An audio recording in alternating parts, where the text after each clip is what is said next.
Miracles extraordinaires obtenus aujourd'hui par la prière et la foi. Chapitre 7. Le chapitre des enfants. Chers enfants, salut. Ce livre serait incomplet s'il n'avait pas de chapitre consacré aux enfants. Le voici donc. Je désire simplement passer un bon moment avec mes jeunes amis, car ces chers enfants ont toujours été mes amis. Ils m'ont toujours réconforté quand j'avais besoin de réconfort. Je crois que cela ferait plaisir à Jésus que je vous raconte certaines expériences que j'ai vécues, et où il a pu bénir des enfants. J'ai eu l'occasion de raconter beaucoup de ces événements au cours de réunions d'enfants et d'écoles du dimanche. Je les ai aussi racontés dans des maisons, au coin du feu. Car, lorsque je n'étais pas occupé à des missions, je passais souvent mes longues soirées d'hiver à amuser des enfants. Cassie et la boule d'Edvard. Je me sens conduit à vous parler de deux enfants qui s'appelaient Cassie et Edvard. Je les ai connus quand je travaillais à Cincinnati. J'étais alors entré en contact avec un foyer à la dérive. Le père et la mère buvaient beaucoup. Ils engloutissaient dans la boisson tout l'argent qu'ils pouvaient gagner, et ils vivaient dans la crasse. Ils avaient une petite fille de 7 ans, qui s'appelait Cassie. Nous lui avions procuré des vêtements. Nous l'avions inscrite à l'école, et aussi à l'école du dimanche. Nous nous occupions beaucoup d'eux. Comme la petite Cassie n'avait jamais été à l'école, nous l'avons d'abord placée dans notre maternelle chrétienne.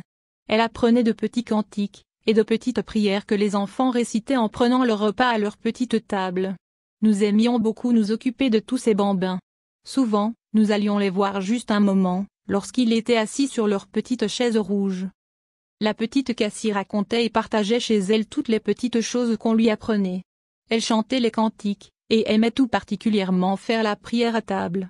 Elle demandait souvent au Seigneur de bénir la nourriture qu'il prenait en famille chez elle. Les parents trouvaient cela amusant. Son père racontait tout le mal que prenait Cassie pour faire taire ses parents, son grand frère et sa grande sœur, pour qu'elle puisse faire la prière. Les parents étaient souvent ivres, et il lui fallait de terribles efforts pour les obliger à croiser leurs mains pour prier. Ils trouvaient que c'était très mignon, et ils la laissaient faire. Mais ils finirent par être peu à peu gagnés au Seigneur. Ils vinrent bientôt s'agenouiller devant l'estrade pour supplier Dieu qu'il leur fasse miséricorde. Dieu dut employer les grands moyens pour les délivrer de ces mauvaises habitudes qui les tenaient depuis si longtemps, mais il les conduisit tous deux au salut. Je leur trouvai peu après du travail à l'usine de savon Procter & Gamble d'Ivory-Dale, où ils fabriquent le célèbre savon ivoire. 2 années passèrent.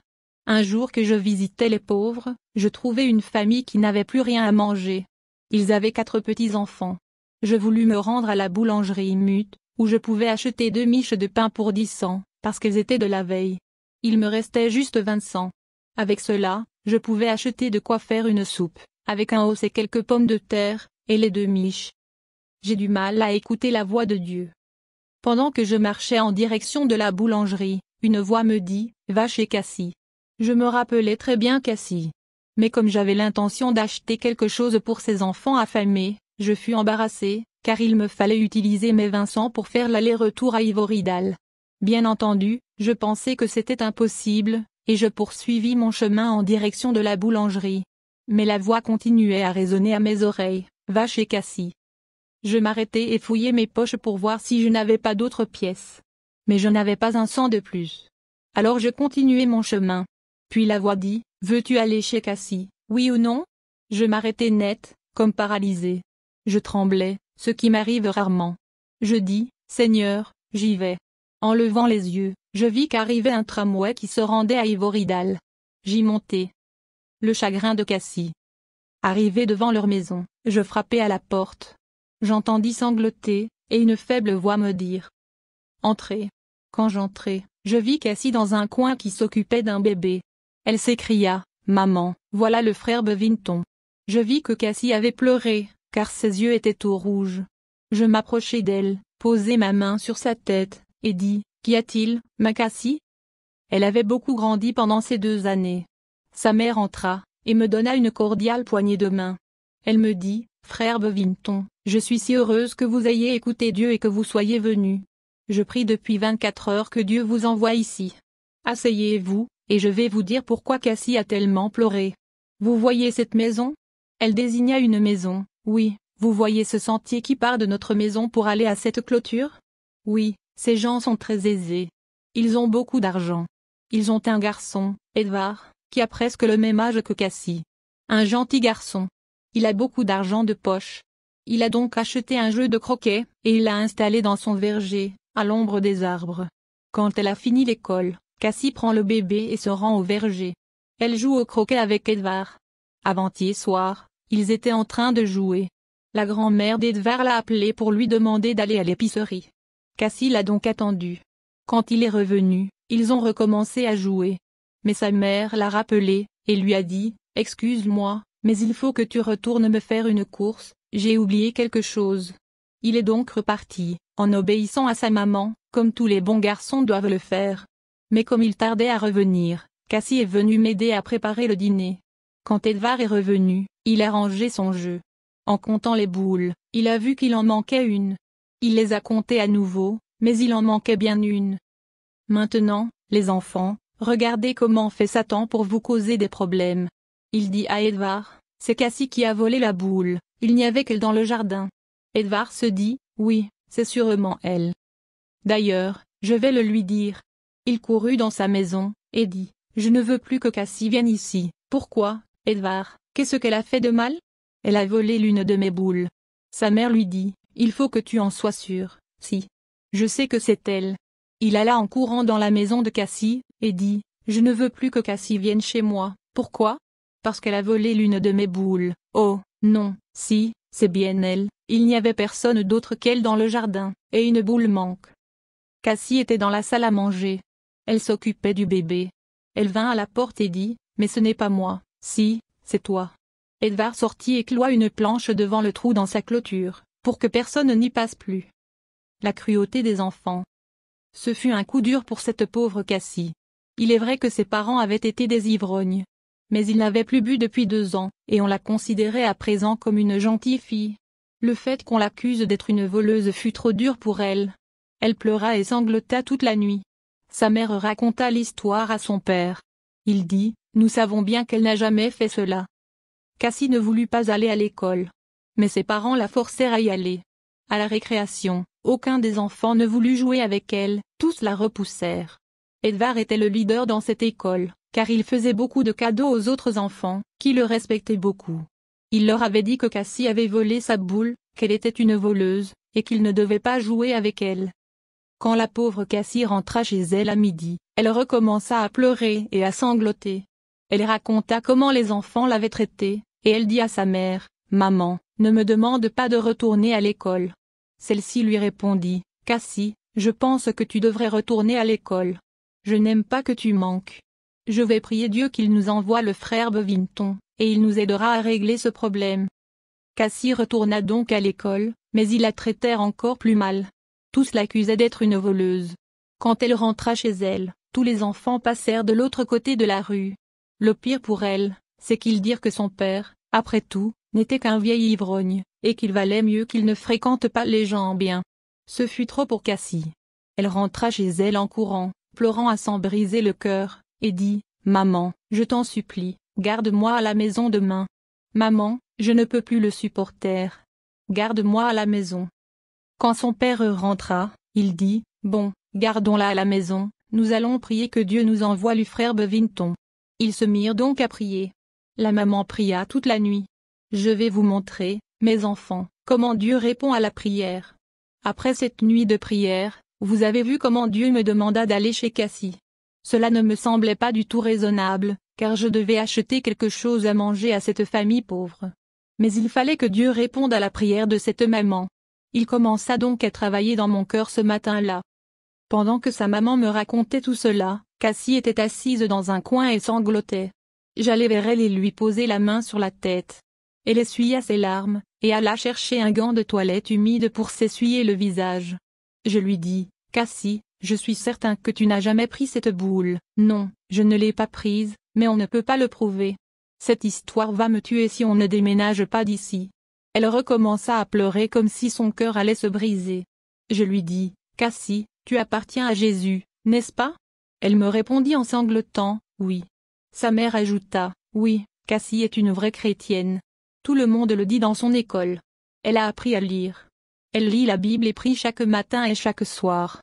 Oui, je suis sûre que Cassie est une petite chrétienne, et qu'elle aime Jésus. Elle a reçu plus de 25 récompenses à l'école du dimanche. C'est un fidèle petit soldat de Jésus. Jésus intervient. Je lui dis, Cassie, te souviens-tu quand Jésus t'a guéri? Oui, je m'en souviens, bon. Ne crois-tu pas qu'il va répondre à notre prière aujourd'hui? Si, je le crois, mais comment peut-il montrer à Ed où se trouve sa boule? Mettons-nous à genoux, et laissons Jésus parler et agir pour nous. Je demandais à la maman de venir prier et elle dit, oui, cher Jésus, je sais que tu peux tout. Je sais que tu as guéri Cassie, et que tu as fait d'autres choses encore. Je sais que tu as fait toutes ces choses, et que tu peux encore en faire d'autres. Elle continua à prier ainsi pendant quelque temps.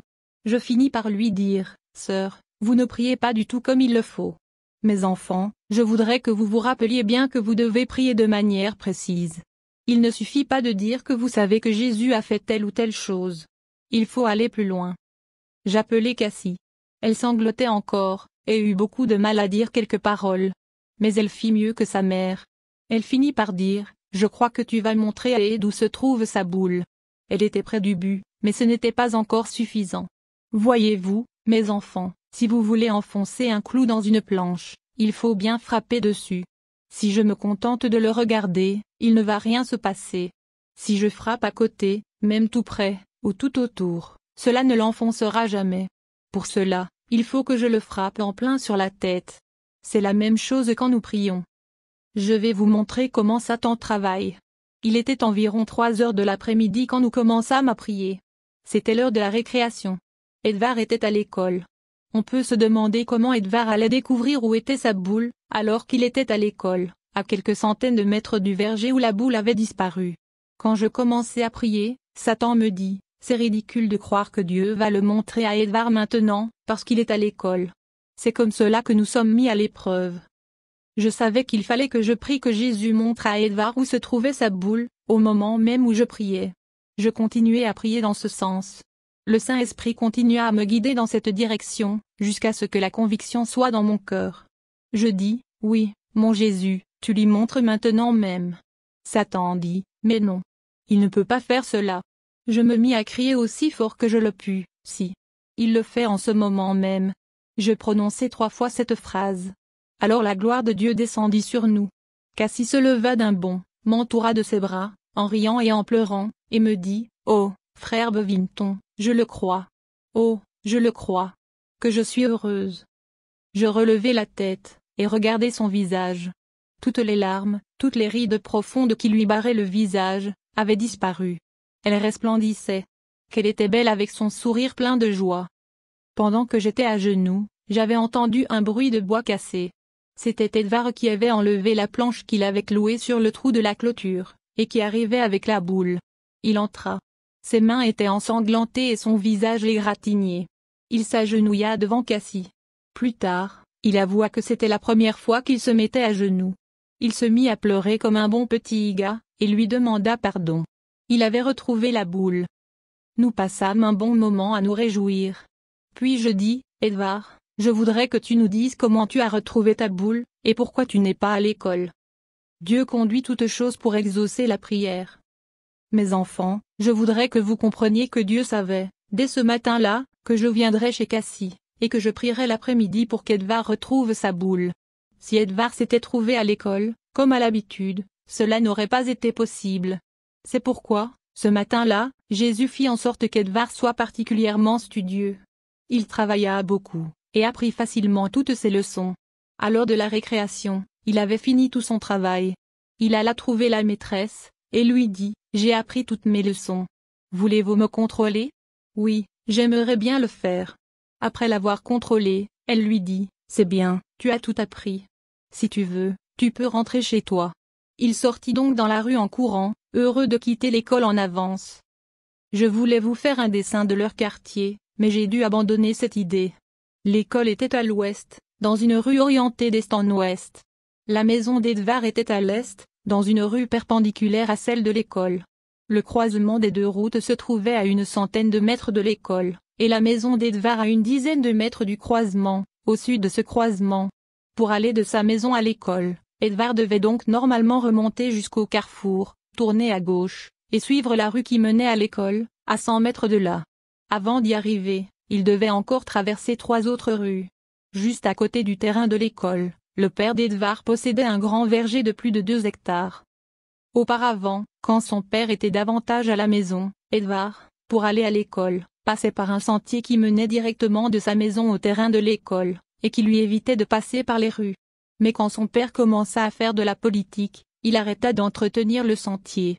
Les ronces poussèrent en abondance et couvrirent entièrement le sentier, à tel point qu'Edvard ne l'avait plus emprunté depuis des années. Je me demande combien, parmi vous, serait capable de me faire un dessin du quartier d'Edvard, d'après la description que je viens de faire? Un jour que je faisais des réunions dans une école, et que j'avais raconté cette histoire, je leur ai posé la même question. Le lendemain, un gamin de 10 ans vint me porter son dessin, qui était très correct. Je demande donc à mes jeunes lecteurs de faire ce dessin, et de me l'envoyer. Cela me ferait plaisir. Et si j'ai un peu d'argent, je vous achèterai un petit cadeau. Cela nous permettra de faire connaissance. Donnez-moi votre nom, votre âge et votre adresse. Envoyez vos lettres à Ashland ou à Kingswood, dans le Kentucky. Je les recevrai, si je suis toujours de ce côté-ci du ciel. Je vais vous dire comment il a retrouvé sa boule. Il était en train de rentrer chez lui, par les rues, quand il entendit une voix lui dire « Retourne à l'école, et passe par le verger et le sentier ». Il s'arrêta et regarda autour de lui. Il n'y avait personne. Il se demanda ce que cela pouvait être. Il continua son chemin vers le croisement de sa rue. Mais la même voix lui dit « Retourne, et passe par le verger et le sentier ». Il se dit « Mais qu'est-ce que cela veut dire ? Je ne peux pas traverser le verger maintenant, avec toutes ces ronces qui le couvrent. » Il continua donc sa route. 1 minute plus tard, il s'arrêta, comme paralysé. La même voix lui dit « Veux-tu, oui ou non, passer par le verger ?» Il revint donc sur ses pas jusqu'au verger, regarda le sentier, et se dit « Mais je ne peux pas passer par là. Qu'est-ce que cela veut dire? Est-ce que je deviens fou ?» Il revint sur la rue pour rentrer chez lui, mais fut arrêté. Il ne pouvait plus bouger. Il fallut qu'il revienne vers le sentier, et qu'il se mette à 4 pattes pour ramper au travers des ronces, en rouspétant presque tout le temps. Quand il eut fait près des 2/3 du trajet, sa main toucha quelque chose qui bougea. Il écarta les feuilles, et vit que c'était sa boule. Je voudrais que vous compreniez bien comment Dieu a répondu à la prière, et comment il a dû faire des miracles pour cela. Il eut d'abord du mal à me faire venir chez Cassie. Ensuite, il dut pousser Edvard à bien travailler et à apprendre ses leçons plus vite. C'était la première fois que cela lui arrivait. Ensuite, pensez aux efforts que dut accomplir Dieu pour faire passer Edvard par ces ronces, où il s'égratigna les mains et le visage. Vous voyez, il fallait que Dieu réponde aux prières de la maman de Cassie et m'envoie chez elle. Puis il fallait qu'il réponde à mes prières en mettant ce garçon dans une situation ridicule. Ce que je veux vous dire, c'est que vous devez vous rappeler que Dieu répond aux prières. Je voudrais que vous compreniez que nous devons fermer nos yeux pour que nous puissions voir, pour faire aveuglément confiance au Seigneur. Si je n'avais pas écouté Dieu, il n'aurait pas eu l'occasion d'agir. La pauvre Cassie aurait toujours dû porter cette étiquette de voleuse, et toute son existence aurait probablement été détruite. Il fallait aussi que je parvienne au point où je considère la prière comme exaucée, même si je savais qu'Edvard devait être à l'école. Vous voyez, Dieu avait tout programmé. Mes enfants, Dieu veut faire des miracles, mais nous devons souvent faire des choses qui nous semblent ridicules pour que cela soit possible. Quand tout fut fini, la maman me dit « Restez jusqu'après dîner ». Je fus heureux d'accepter son invitation. Cela me donnait une possibilité de les visiter un peu, et aussi de voir comment cette boule avait pu se retrouver dans le verger. Cela m'intéressait beaucoup de le savoir. Il me sembla donc que le mieux était de sortir avec les enfants, et leur demander de jouer au croquet, en priant que Dieu me révèle comment la boule avait pu aller à l'endroit où elle avait été retrouvée. Pendant que nous étions en train de jouer, un jeune chiot entra, saisit la boule, et courut en direction du sentier dans les ronces. Je dis, Edvard, vois-tu comment la boule s'est retrouvée là-bas? Vous voyez, tout est possible à ceux qui croient à Dieu. Amen et Amen. Vous voyez, les enfants, si j'avais regardé ma montre et si je m'étais dit, Edvard est encore à l'école à cette heure. Nous prierons plus tard, les plans de Dieu auraient été dérangés, et nous n'aurions jamais découvert la vérité. Vous pouvez donc bien voir comment Dieu peut, et veut, se servir de nous si nous lui appartenons pleinement et si nous sommes pleinement consacrés. J'aime prêcher aux enfants. Ce sont de bons auditeurs. Dieu donne la solution d'un problème de mathématiques. Je vais à présent vous parler d'un cher petit garçon. Je faisais des réunions près de Lexington, dans le Kentucky, au cours de mon ministère à Cincinnati. Ce petit garçon fut merveilleusement sauvé, alors qu'il avait à l'époque 9 ans. Il témoignait, priait en public, et chantait des cantiques avec sa belle petite voix. Si ma mémoire est bonne, il s'appelait Harry. C'était le printemps. L'automne suivant, il m'envoya de l'argent pour que je vienne refaire d'autres réunions. Il me dit qu'il voulait être sanctifié. Il avait ramassé des noisettes et les avait décortiquées. Quand j'arrivai, il en avait les mains toutes noircies. Il avait vendu les noisettes, et m'avait envoyé l'argent. Je répondis à son invitation. Il fut présent les 3 premiers soirs, chanta et pria. Mais le 4e soir, je ne le vis pas. Je rentrai chez lui et le trouvai dans la salle à manger. La table était couverte de papiers, sur lesquels il travaillait. Je lui dis, « Harry, je sais que tu dois faire tes devoirs, mais tu m'as manqué. Nous partagions la même chambre. » Quand je montai me coucher, le cher petit resta devant ses devoirs. Il travailla toute la nuit sur un problème de mathématiques. Son professeur lui avait dit, « Harry, je pourrais te montrer où tu as fait une faute, mais j'aimerais que tu la découvres toi-même. Cela te serait très profitable. » Le lendemain soir, il n'était toujours pas à l'église. Quand je rentrai de la réunion, il était assis à la même place, les yeux tout rouges, travaillant et calculant. Je lui dis, « Harry, je n'aime pas que tu manques les réunions. J'ai besoin de toi. » Je montai dans ma chambre. Peu après, le père d'Harry vint me voir et me dit, « Frère Bovington, qu'allons-nous faire avec Harry? Il s'acharne sur un problème, mais cela va finir par tourner mal pour lui. » Je répondis, « Descendons. » Je dis à Harry, « Harry, tu appartiens à Jésus, n'est-ce pas? » Il me répondit avec des yeux tout humides, « Oui, je lui appartiens. Veux-tu prier? » « Oui. Crois-tu que Jésus répond aux prières? » « Oui, je sais qu'il répond. Bon. Crois-tu qu'il va te montrer où tu as fait la faute? » Ma question l'embarrassa. Il savait que Dieu avait guéri sa petite sœur le printemps précédent, et il avait vu d'autres exaucements. Mais il n'arrivait pas à croire que Dieu allait se donner la peine de venir lui montrer comment faire ce problème. Je dis, « Prions. » J'appelai son père. Mais il fit comme la maman de Cassie. Il frappait tout autour du clou, mais jamais dessus. Je l'arrêtai donc et appelai Harry. Celui-ci frappa un peu plus près, mais toujours pas dessus. Il fallut que je l'arrête également. Je pris donc l'affaire en main. Il me fallut 10 minutes pour frapper ce clou, en plein sur la tête, et pour l'enfoncer jusqu'au bout. J'abaissai ma main en faisant un grand geste, et je dis, « Merci, Seigneur, de lui montrer maintenant où est sa faute. » Je prononçai cette phrase à 3 reprises. La 3e fois, Harry se leva d'un bond et me dit, « Frère Bovington, j'ai trouvé. » Il s'assit, et écrivit sur un petit morceau de papier de la taille de ma main. Alors qu'il avait déjà rempli 3 grandes feuilles de calcul pour ce problème. Oui, le Saint-Esprit lui montra la solution, en réponse à la prière. Vous voyez, les enfants, Jésus vous aidera si vous lui faites confiance. Petit panier et grandes conséquences. Pendant mon ministère à Cincinnati, nous avions une école maternelle, dont s'occupait alors le pasteur Gilson. En dessous de notre local, il y avait une ébénisterie. Le patron passait souvent nous voir. Il aimait beaucoup tous ces petits trésors d'enfants. Il nous demanda ce que nous faisions avec eux. Je l'invitai donc à venir une fois les voir dans leur salle. Il avait une fillette de 3 ans, une gentille petite fille aux cheveux bouclés, qui était souvent avec son papa. Un jour que je marchais dans la 6e rue, je vis des petits paniers rouges, blancs et bleus. Je m'arrêtai pour les examiner, et je me dis, ils seraient vraiment bien pour notre maternelle. J'entrai pour demander combien ils coûtaient à la douzaine. Puis j'allai trouver Monsieur Gamble, le fabricant de savon, pour lui parler des paniers. Je voulais les acheter pour attirer les enfants, car je savais que tous voudraient en avoir un. Il me donna donc de quoi en acheter 5 douzaines, en me précisant qu'il ne fallait pas les vendre, et que je devais les réserver aux enfants de notre maternelle. Je les achetai, et en donnai un à chaque enfant. Peu après, l'ébéniste vint avec sa petite fille aux cheveux bouclés, juste au moment où nos enfants partaient avec leurs jolis petits paniers. La petite fille dit, « Oh, papa, j'aimerais avoir un joli petit panier. » 1 ou 2 jours plus tard, il me dit ce que sa fille lui avait dit, et ajouta, « Je suppose que vous avez déjà vu ma petite fille. » « Oui, je l'ai souvent remarqué.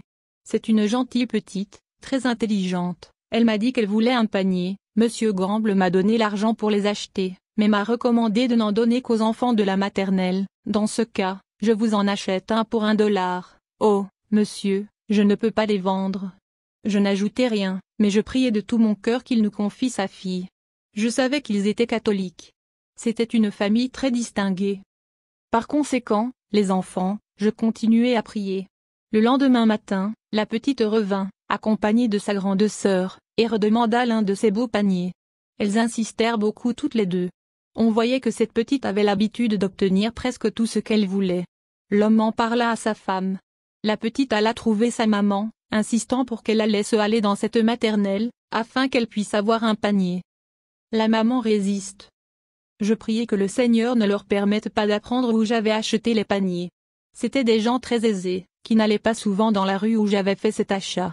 Le papa était d'accord pour que sa fille aille à la maternelle, mais la maman dit « Non, jamais.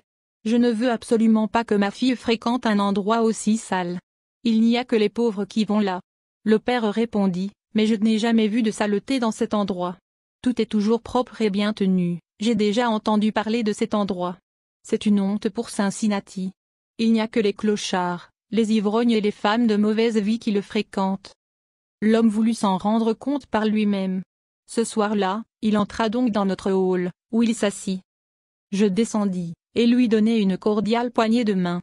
Il resta pendant toute la réunion, entendit quelques magnifiques témoignages, qu'il n'avait jamais entendus dans son église. Je vis qu'il semblait très content de tout ce qu'il avait vu et entendu, et je l'invitai à revenir. Il rentra chez lui, et dit à sa femme, le lendemain, « Chérie, j'aimerais que tu ailles toi-même à cette mission. Cela n'a rien à voir avec ce que nous avons entendu. Ils sont simples, mais bien habillés. Et ils ont vraiment l'air heureux, quoi. Moi, aller là-bas? Jamais. » Leur grande fille de 13 ans avait remarqué tous les enfants qui entraient et sortaient, et avait demandé ce qu'ils faisaient. L'un des maîtres l'avait informée, et l'avait invitée. Elle resta pendant toute la réunion, rentra chez elle, et dit à sa mère où elle avait été. Elle ajouta, « C'est vraiment bien.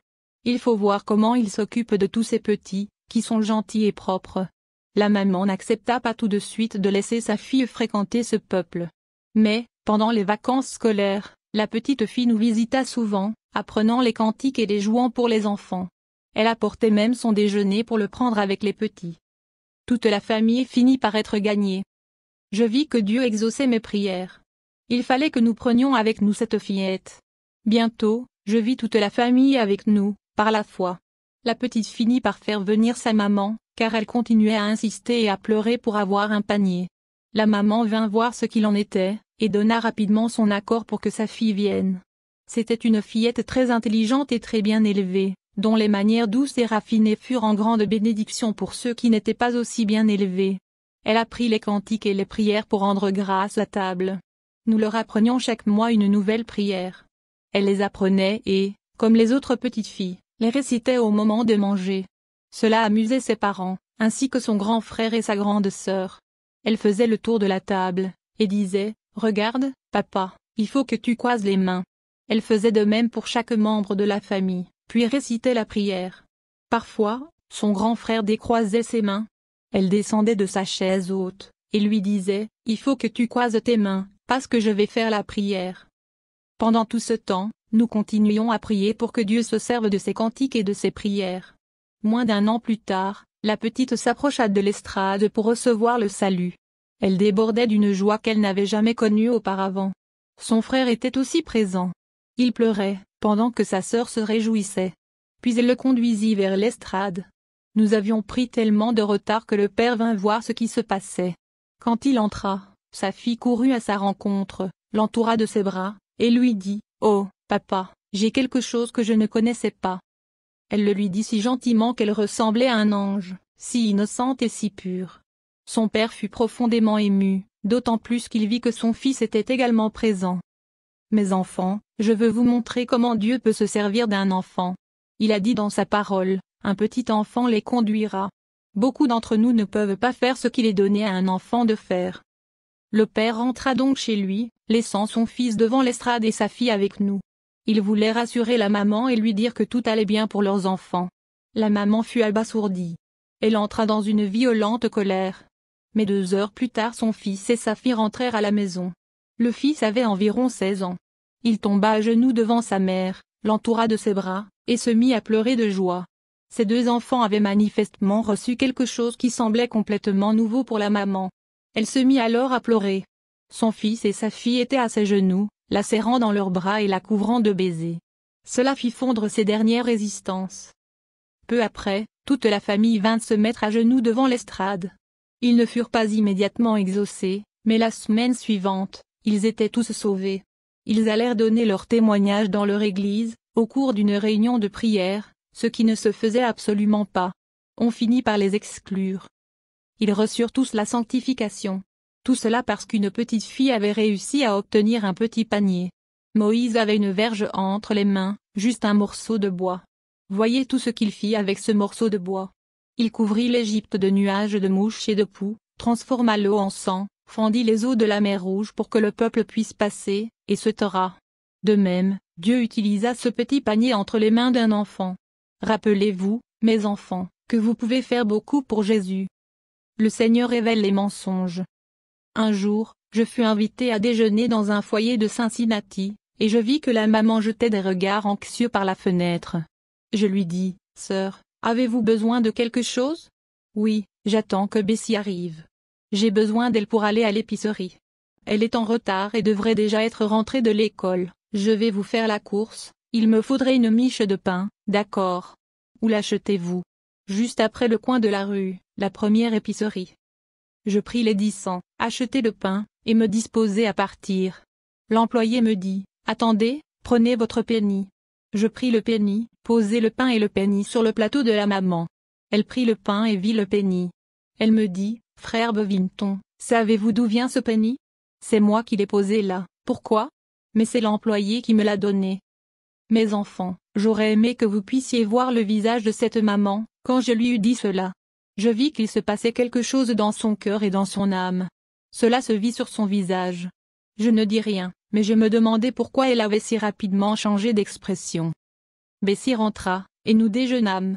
Quand Bessie fut repartie à l'école, la maman me dit, « Frère Bevington, j'ai un grand chagrin, j'ai bien vu qu'il s'était passé quelque chose quand vous avez appris d'où venait ce penny. Que se passe-t-il ? Bessie va acheter tous les jours 2 miches de pain. Elle ne me rend jamais aucune monnaie, contrairement à vous. Je vais tout de suite aller voir l'épicier. » Elle revint bientôt en pleurant à chaudes larmes. Elle me dit, « Frère Bevington, que dois-je faire ? Cela fait 3 mois que Bessie garde pour elle ses pennies, depuis qu'ils ont réduit le prix du pain. Oh, qu'est-ce que cela veut dire ? » Elle s'assit et pleura. Je lui fis la vaisselle, en essayant de trouver des bonnes raisons pour Bessie. Je lui dis qu'elle avait peut-être économisé tous ses pennies pour lui faire un cadeau plus tard. Oh, j'aimerais bien que ce soit cela, frère Bevington, mais mon cœur est brisé. J'ai peur, j'ai peur. Comme elle pleurait. Elle ne dit rien jusqu'à ce que son mari revienne de son travail. Puis elle lui révéla ce qu'elle avait appris. Elle lui dit, « Qu'allons-nous faire ? » J'étais déjà partie. Je fus absent pendant près de 2 mois, puis revins à Cincinnati. J'étais très désireux de savoir comment cette affaire s'était terminée. La maman me dit qu'ils attendirent jusqu'après le dîner, puis ils parlèrent à Bessie. Celle-ci s'effondra et éclata en sanglots. Elle se leva de table, alla vers sa maman, l'entoura de ses bras, et pleura. Elle lui dit, « Oh, comme je regrette ce que j'ai fait. » Quand elle eut fini de pleurer, elle leur raconta comment tout cela était arrivé. Rappelez-vous, mes enfants, que Satan vous surveille tout le temps pour essayer de vous attraper et de vous pousser à faire quelque chose de mal. Vous devez rester prudents. Bessie leur dit que lorsque le prix du pain avait été réduit, la première fois, l'épicier l'avait rappelé pour lui donner un penny. Elle avait l'intention de donner ce penny à sa maman. Mais, en sortant de l'épicerie, elle rencontra l'une de ses camarades de classe, qui lui dit, « Bessie, est-ce qu'on t'a donné un penny ? Oui, tu sais que tu as perdu ton crayon d'ardoise. Ta maman va penser que tu n'es pas très soigneuse. Si j'étais toi, j'achèterais un nouveau crayon. Ta maman ne saurait pas que tu as perdu le tien. Tu lui donneras le penny demain. » La suggestion plut à Bessie. Elle alla acheter un crayon d'ardoise. Mais elle ne se sentait pas bien du tout. Avant de rentrer chez elle, elle se dit, « Je ne me sens pas bien d'avoir fait cela. Je vais rendre le crayon, récupérer mon penny, et en parler à maman. » Mais une autre voix lui dit, « Oh, non, rentre donc à la maison. Tu commenceras à rendre la monnaie demain, puisque le réduction n'a commencé qu'aujourd'hui. Un jour, ce n'est pas important. » Cette vilaine voix fut donc la plus forte. Elle rentra chez elle, décidée à rendre le penny à sa mère le lendemain. Mais Satan avait réussi à la faire pécher une fois. Il avait donc le droit de faire en sorte qu'elle continue. Il n'allait pas la lâcher, maintenant qu'elle avait commencé à mal agir. Le lendemain, elle reçut un nouveau penny. En rentrant chez elle, la bonne voix lui dit « Donne ce penny à ta maman ». Mais il y avait aussi l'autre voix, la mauvaise, qui lui dit « Tu sais qu'on peut avoir un bâton de berlingot pour un penny en ce moment à la boutique des bonbons. Tu as toujours été une bonne fille, et ton papa ne te donne pas beaucoup de penny. Voilà 3 semaines que tu n'as eu aucun bonbon. Va donc t'en acheter un. Tu commenceras à rendre la monnaie à ta mère demain. Elle ne saura jamais que la baisse du pain vient de se produire. » Bessie s'arrêta, regarda dans la vitrine, et pensa que ce bâton de berlingot a l'air bon. Comme je désire en avoir un. Mais elle se mordit les lèvres. La bonne voix lui dit « Non. Donne ce penny à ta maman. » Elle se dit « D'accord, je vais lui rendre. » Mais la mauvaise voix l'arrêta. Satan la fit saliver pour ce berlingot. Elle revint sur ses pas, et dit « Je commencerai à rendre la monnaie demain. » Elle céda une nouvelle fois à la voix de Satan. Ce soir-là, elle eut du mal à faire sa prière, mais Satan était là, et réussit à la faire prier avec assurance. Elle eut un combat, mais s'en sortit très bien. Dans ces conditions, Satan n'eut aucun mal, le lendemain, à la pousser à acheter une autre sucrerie. Chaque jour il avait une nouvelle suggestion à lui faire, jusqu'à ce qu'elle puisse se dire, sans aucun trouble de conscience, « D'accord, je me l'offre. » Comment Satan endurcit la conscience. Vous voyez, les enfants, comment Satan était en train d'endurcir sa conscience. Il réduisait au silence cette sonnette d'alarme qui était dans son cœur, afin qu'elle puisse continuer à prier sans aucun problème, tout en volant les pennies de sa maman. Mais Dieu voulait que sa maman sache ce qui se passait. Il m'envoya donc chez eux pour que tout cela soit exposé. Il réussit à faire rentrer Bessie en retard de son école, afin que j'aille chercher le pain. Mes enfants, n'oubliez pas que la Bible dit que notre péché finira toujours par nous retrouver. Bessie croyait qu'elle avait réussi à bien cacher tout cela, pour pouvoir dépenser tranquillement ses 2 pennies par jour. Bessie s'approcha donc de l'estrade, confessa tout son péché, et fut pardonnée par Dieu. Ses parents ne la punirent jamais pour ce qu'elle avait fait. Ils laissèrent Dieu la punir, en permettant que toute la vérité soit découverte. Elle ne recommença plus rien de semblable par la suite. Voyez-vous, mes enfants, comment Satan réussit à attraper Bessie? Il avait réussi à lui faire voler des pennies, il aurait par la suite réussi à lui faire voler des sommes de plus en plus grosses. Si elle avait continué dans cette voie, elle aurait même pu finir par tuer quelqu'un pour lui voler son argent, ou par se prostituer pour en obtenir. Évitez donc les mauvais commencements. Satan dispose d'une quantité de moyens pour prendre dans ses pièges beaucoup de chers enfants. S'il réussit à les pousser à commencer à mal parler ou mal agir, il peut les conduire dans des choses toujours pires. La maman de Bessie avait beaucoup prié pour que Dieu protège Bessie, et qu'il la garde pure et honnête. Il fallait que Dieu exauce cette chère maman, en m'envoyant chez eux. Dieu se servit de moi pour dévoiler le péché de Bessie. C'est pourquoi, mes enfants, respectez vos parents. Quand je revis Bessie, 10 mois plus tard, elle vint vers moi en courant, me serra dans ses bras et m'embrassa. Elle me dit, « Oh, frère Bevington, c'est Dieu qui vous a envoyé chez nous pour me sortir de ce piège. J'aurais fini par devenir une très mauvaise fille. Vous êtes arrivé juste à temps pour me sauver. » Elle était heureuse que j'aie pu découvrir l'affreux plan conçu par Satan pour la détruire. En grandissant, Bessie devint une très bonne maman. Elle veille sur les chers trésors que Dieu lui a donnés, pour qu'ils deviennent une bénédiction dans ce monde de ténèbres. Comment Dieu attire à lui une pauvre paralytique. Un jour, au temps de mon ministère à Cleveland, dans l'Ohio, je descendais une rue très sale, où vivaient les gens les plus pauvres. J'entendis une voix douce et mélodieuse, et je m'arrêtai pour l'écouter. Je fus charmé par cette voix merveilleuse sortant d'un tel quartier. Tous ceux qui passaient dans la rue étaient très pervers.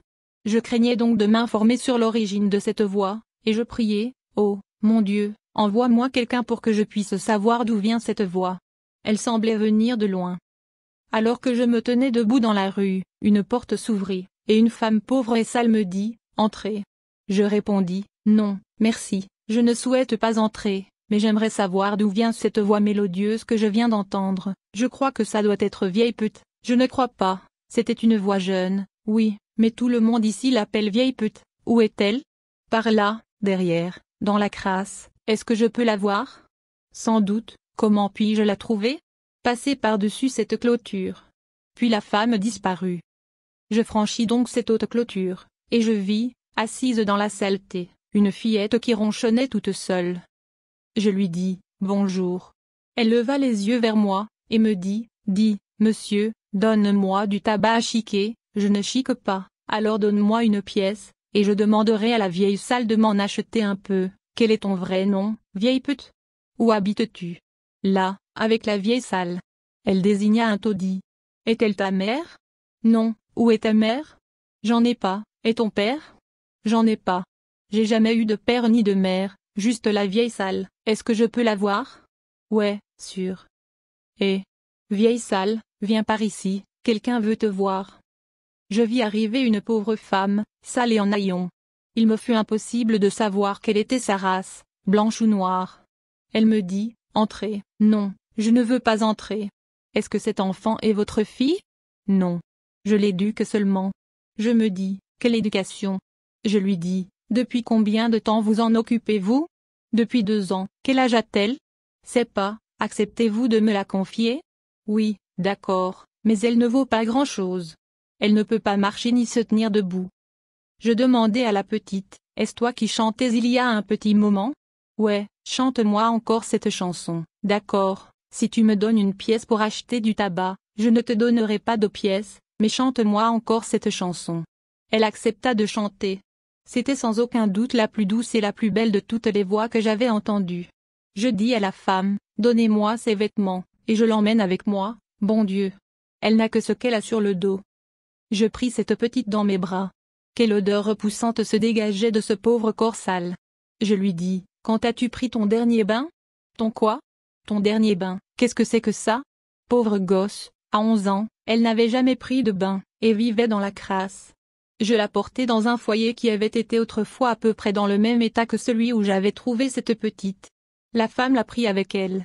Je lui procurai des vêtements, et on la nettoya. Quand je revins, le lendemain, je la reconnus à peine. Elle avait des yeux magnifiques. C'était d'ailleurs à peu près tout ce que j'avais pu voir d'elle la veille. C'était une merveilleuse enfant. Dieu envoie un bienfaiteur. Pour abréger mon histoire, je vous dirai que je m'en suis occupée pendant 2 ans. Elle avait appris des cantiques, et les chantait dans les rues. Sa voix splendide attirait les foules. Un jour, ou plutôt un soir, un homme s'arrêta pour l'écouter. Il entendit que la réunion soit finie, et vint me trouver. Il me dit, « Est-ce votre fille? » « Non, elle a la plus belle voix que je connaisse. »« Est-ce que vous lui donnez des leçons de musique? » ?»« Non. J'aimerais bien, mais je travaille ici dans une mission, et nous n'avons pas assez d'argent pour lui payer des leçons. » L'homme m'accompagna jusqu'à l'endroit où vivait l'enfant, puis à la mission. Je vis qu'il s'intéressait à l'enfant. Le lendemain, il revint, et me dit, « Je suis un voyageur de commerce. Je gagne beaucoup d'argent. Si je vous donne l'argent, accepterez-vous de lui faire donner des leçons de musique, par le meilleur professeur que vous trouverez? » Bien entendu. Il me donna $40 et me dit qu'il reviendrait dans 2 mois. Je lui procurai le meilleur professeur que je pus lui trouver. Je devais lui amener la petite 2 fois par semaine. Elle s'entraînait sur l'harmonium de la mission. Je lui fis une chaise haute avec un dossier, pour qu'elle puisse s'asseoir pour jouer. L'homme revint 2 mois plus tard. Il fut ravi de voir les progrès que l'enfant avait faits. Il lui acheta une belle chaise haute, bien plus belle que celle que j'avais faite, et me laissa encore $50 pour lui acheter des vêtements et lui payer d'autres leçons de musique. Nous lui achetâmes 3 belles robes et des chaussures. Elle avait de tout petits pieds, de la taille de ceux d'un bébé de 8 mois. Elle ne pouvait pas se tenir debout. Elle se développait rapidement, et devenait une belle jeune fille, qui chantait toujours avec beaucoup de joie. Le voyageur de commerce revint 2 mois plus tard, et fut enchanté de ses progrès. Il alla lui acheter une chaise roulante entièrement équipée, qui lui permettait de se déplacer partout. Il l'acheta comptant pour $88. Elle devint presque folle de joie quand notre ami l'assit dans cette chaise, en lui disant, « Elle est à toi. » « Oui, à toi, oh. C'est vrai? Elle est à moi?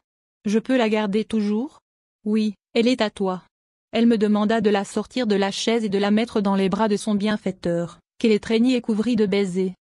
J'avais toujours l'habitude de distribuer des traités. Un jour, elle me dit, « Papa, je lui avais demandé de m'appeler papa, puis-je aussi distribuer des traités avec ma chaise roulante? » « Mais bien sûr. Voudrais-tu le faire? » « Oh oui. Je peux aller dans les rues et les distribuer. » C'est ce qu'elle fit, et Dieu la bénit dans ce travail. J'avais essayé de lui expliquer le salut, de lui dire pourquoi Jésus était mort, et de l'exhorter à donner son cœur à Jésus. Mais elle était tellement préoccupée par les bouleversements qui s'étaient passés dans sa vie que je n'étais pas arrivé à lui montrer qu'elle avait besoin de naître de nouveau. Je priais le Seigneur, en lui disant, « Oh, mon Dieu, que dois-je faire? Comment puis-je la toucher ?» Je lui parlais, lui lisais les Écritures, et lui montrais que si elle mourait, elle devrait aller dans cet affreux enfer. Mais cela ne la touchait pas, elle avait l'impression que c'était comme un rêve. Je ne parvenais pas à l'intéresser. Elle semblait croire que toutes les transformations qu'elle avait vécues lui suffisaient. Mes enfants, voyez à présent comment Dieu exauce les prières. Comme elle distribuait des traités, elle avait le temps de les étudier. Je lui avais appris à lire, ce qu'elle faisait très bien. Elle étudiait tout particulièrement, quand elle avait du temps libre dans la rue, un traité intitulé La première prière d'Anna et de Nani. Elle me demandait aussi de le lui lire. C'est ce traité, et d'autres encore, qui la confrontèrent au problème du salut. Elle comprit où elle en était, et ce qu'elle devait faire. Un soir, quand je fis l'appel, elle était présente, dans sa chaise roulante. Elle me dit, « Papa, moi aussi, je veux Jésus. » Elle s'approcha de l'estrade et là, dans sa chaise roulante, vers 10 heures du soir, elle donna son cœur à Jésus et fut glorieusement sauvée. Puis elle se mit à chanter merveilleusement, tout en frappant dans ses mains de tout son cœur. Son bienfaiteur revenait la voir tous les 2 mois, pour lui acheter des vêtements et lui payer des leçons de musique. Cela dura 4 ans. Elle avait alors près de 17 ans, pour autant que nous puissions évaluer son âge. Elle était déjà une musicienne accomplie. L'homme vint un jour me dire, « Monsieur Bevington, pouvez-vous me confier cette jeune fille? Je vais la mener à Indianapolis. Ils pourront lui mettre des jambes artificielles là-bas, presque aussi bonnes que des vraies. » Je lui répondis, « Voulez-vous la considérer comme votre fille, pendant tout le temps où elle sera avec vous ?» Sa question avait fait monter des larmes à mes yeux. Il s'en rendit compte, et me dit, « Je vois que vous l'aimez. Je vais la mener là-bas, mais je vous la ramènerai. Vous verrez, elle pourra parfaitement marcher. » Je n'aimais pas la pensée de la voir partir, mais je savais que c'était pour son plus grand bien. Je me trouvais alors à Louisville, ayant quitté Cleveland pendant quelque temps. Il la mena donc à Indianapolis, où elle resta plus de 2 ans. Puis il me la ramena à Cincinnati, une merveilleuse jeune femme. Elle pouvait marcher aussi bien que moi. Elle portait des jambes artificielles et avait appris à s'en servir pendant tout ce temps. Je la conduisis chez Monsieur Gamble. Il l'envoya à l'école pendant 2 années. Puis elle partit comme missionnaire dans les îles Fidji, envoyée par l'église méthodiste. Elle y resta plusieurs années. Elle y établit par la foi une grande maison d'accueil, et une école. Puis elle s'en alla au ciel. Ce que Dieu peut faire si nous lui faisons confiance. Vous voyez, mes chers enfants, ce que Dieu peut, et veut faire, si nous lui faisons confiance. J'aurais pu dire, oh, cette pauvre fille misérable et sale, ignorante et grossière, ne pourra jamais rien faire pour Jésus. Mais voyez comment Dieu lui a permis de devenir une jeune femme accomplie, pure, brillante, et l'a envoyée au loin pour s'occuper de ces pauvres petits païens. Elle en a conduit des centaines à Jésus. Que le Seigneur soit loué pour la vie qu'il lui a donnée, et aussi de m'avoir utilisé pour la sortir de l'état où elle se trouvait. Dieu bénit le frère et la sœur handicapés. Pendant mon séjour à Cincinnati, j'avais fait la connaissance d'une jeune fille d'environ 14 ans, paralysée des jambes. Elle était de petite taille et n'avait jamais marché. Elle avait un frère de 16 ans, qui s'était brisé la colonne vertébrale quand il avait 12 ans. Ils pouvaient se tenir assis. Ils étaient très pauvres. Je leur procurais des habits, et les conduisais aux réunions dans une petite voiture à bras. C'étaient des enfants intelligents et ambitieux. Ils savaient lire et écrire. Après avoir écouté l'un de mes messages sur l'œuvre missionnaire, la jeune fille me dit, « Oh, j'aimerais gagner un peu d'argent pour ces chers enfants des missions. » Elle n'en avait jamais entendu parler auparavant et se préoccupait beaucoup de leur sort. Je réfléchis à un moyen de leur procurer un peu d'argent. Rentré chez moi, je fabriquai quelques allume-feu en papier, que j'allais présenter dans une entreprise pour voir s'il était possible de les vendre. Je parlais au contremaître de ces 2 enfants qui avaient besoin d'aide. Pendant que je lui parlais, le directeur vint, entendit notre conversation, et demanda au contremaître, est-ce que ces allume-feu seraient moins chers que des allumettes? Oui, à quel prix pourrions-nous les acheter? Pas plus de 30 cents la centaine. Cela semblait peu, mais je me procurai une grande quantité de papier et la portai aux enfants. Je leur montrai comment fabriquer des allume-feu. Ils apprirent rapidement, et en fabriquèrent une centaine par jour. Cela leur procurait 30 cents par jour, ce qui représentait une grosse somme pour eux. Malgré la grande pauvreté de leurs parents, ils me dirent qu'ils pourraient en donner la moitié pour les enfants des missions. C'est ce qu'ils firent. J'apportais les allumes-feu à l'entreprise, qui me payait en espèces. Le patron avait un cousin dans une autre partie de la ville, qui utilisait des fours à gaz. Il le persuada d'acheter plusieurs milliers d'allumes-feu. Les enfants augmentèrent leur cadence jusqu'à produire chacun 200 unités par jour. Calculez ce qu'ils gagnaient, à raison de 30 cents la centaine. Ils purent s'acheter des vêtements, et s'inscrire à l'école du soir. Je les y amenai avec la voiture à bras, et leur père venait les reprendre. Ils reçurent tous deux le salut. Comme ils chantaient bien, la jeune fille put se payer des leçons de musique et apprendre à jouer un instrument. Tout cela grâce aux allumes-feu en papier qu'ils fabriquaient. Vous voyez, mes enfants, quand on veut faire quelque chose, on y arrive. Ils continuèrent à donner la moitié de leur gain à l'œuvre missionnaire. 2 ans plus tard, quand je quittai cette ville, ils étaient tous deux employés dans les bureaux de cette entreprise. Ils avaient appris la sténographie, et donnaient un bon témoignage aux chrétiens. 4 années plus tard, alors que je me trouvais au camp de Cincinnati, je vis venir vers moi un jeune homme et une jeune femme, appuyés sur des béquilles. Ils avaient une belle expression, et me dirent en sourire, « On dirait que vous ne nous reconnaissez pas. » C'était vrai. Quand ils me dirent leur nom, je fus rempli de fierté de voir ce qu'ils étaient devenus. Ils étaient restés fidèles à leur Dieu, qui les avait fait prospérer. Ils vivaient à présent dans leur propre maison, qu'ils payaient avec les salaires qu'ils gagnaient. En outre, leur père et leur mère continuaient à leur faire fabriquer des allumes-feu en papier. Une petite rétrograde et revient au Seigneur. Voici encore un court témoignage. Je faisais des réunions près de Rising, dans l'Indiana. J'étais logé dans un foyer où se trouvait une toute petite fille. Elle ne savait pas très bien parler, mais disait chaque soir et chaque matin, « Maintenant, je prie. » Un soir, elle resta silencieuse. Sa maman lui dit, « Gracie, ne veux-tu pas faire ta prière ?»« Non, mais pourquoi ?»« Parce que j'ai rétrogradé. » Je n'avais jamais entendu cela dans la bouche d'une aussi petite fille. Cela m'amusa tellement qu'il fallut que je sorte. La maman me fit un signe de tête, et se dirigea vers sa fille, en lui disant, « Dis-moi, ma Gracie, comment as-tu rétrogradé ?»« Parce que je m'ai très fâché contre Jim. Je lui ai dit un gros mot, bon, mais il faut que tu reviennes à Jésus. » Alors ce petit bout de chou se mit à prier et à pleurer. Puis il se releva et dit, « C'est bon, maintenant, j'ai bien. » Je peux vous dire que cela fut une bonne leçon pour moi. Vous ne seriez pas arrivé à lui faire dire qu'elle était sauvée et bien sanctifiée, alors qu'elle avait fait quelque chose de mal. Si tous les enfants étaient honnêtes comme cela, ils feraient honte à beaucoup d'adultes. Dieu prendra aussi soin de vous. Mes chers enfants, nous avons passé un bon moment ensemble. J'ai beaucoup apprécié de bavarder un peu avec vous. En terminant ce chapitre, je veux tous vous inviter à vous approcher de Jésus. J'ai appris à bien le connaître depuis que j'ai reçu la sanctification, il y a 33 ans. Je lui fais pleinement confiance. Je suis sûr que si vous lui donnez votre cœur, il prendra soin de vous comme il l'a fait pour moi. Je veux revoir tous ceux qui ont lu ce chapitre là-haut dans le ciel, où se trouvent Jésus et ses anges, et où nous pourrons toujours être avec le Seigneur. Que Dieu vous bénisse, chacun en particulier, ainsi que vos papas et vos mamans. Avec tout mon amour et mes vœux les meilleurs. Votre ami qui vous veut du bien. Jesse Bevington, à Ashland ou à Kingswood, dans le Kentucky.